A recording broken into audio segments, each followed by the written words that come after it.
The 2023 Great Lakes shipping season begins at midnight. The passageway from Lake Superior through the St. Mary's River to Lake Huron has been closed since January. But George, ice still covers some of these shipping lanes. That's right. I also learned that the ice coverage this past winter was unusually low.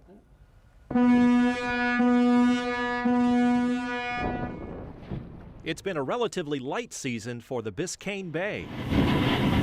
A 140-foot ice-breaking tug stationed in St. Ignace, one of 6 in its class on the Great Lakes.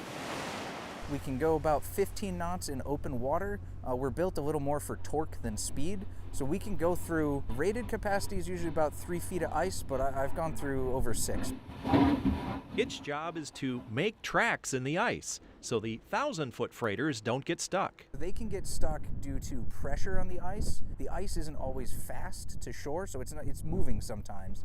And you'll get the wind blowing a piece of ice onto a laker and kind of pinching it between ice. You'll get what's called windrows or pressure ridges, which is kind of a tectonic plate movement of 2 plates of ice pushed together and then form a little mountain.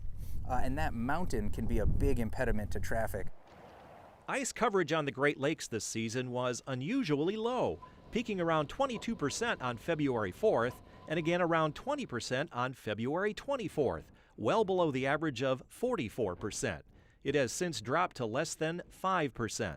Much of the remaining ice is concentrated in Whitefish Bay on Lake Superior, into the St. Mary's River, and around the Straits of Mackinac. Ice cover on the Great Lakes is in a downward trend, according to Climate Central, because of warmer air and warmer water temperatures due to climate change.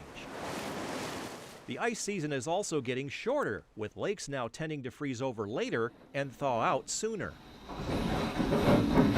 But on this bright February day, there was still plenty of ice in the straits. You can definitely hear it. It makes a distinct racket throughout the ship. Enough to briefly stall the momentum of this icebreaker. A 140 can go through pretty easily 1 to 2 feet of plate ice stacked up without too much reduction in speed. And we can get through windrows or pressure ridges of, I've seen them in the 20-foot something range like that, because they function a lot like icebergs, where the bit you can see is 10 to 15% of it. It goes underwater a lot more. You crash into those, that's usually what gets us. We stop, we ride up onto the ice, and we just got to back down and get a running start to plow through it.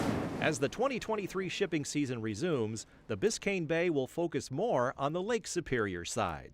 We'll see how Whitefish Bay is doing. That on the eastern end of Lake Superior, that's often requires a lot of work from us in the spring, as well as the St. Mary's River. The lack of ice this winter contributed in part to higher lake effect snowfall. Grand Rapids reaching its 3rd highest seasonal total in history with nearly 110 inches versus an average of 78 inches. I'm Chief Meteorologist George Lessons for 13 on Your Side Weather.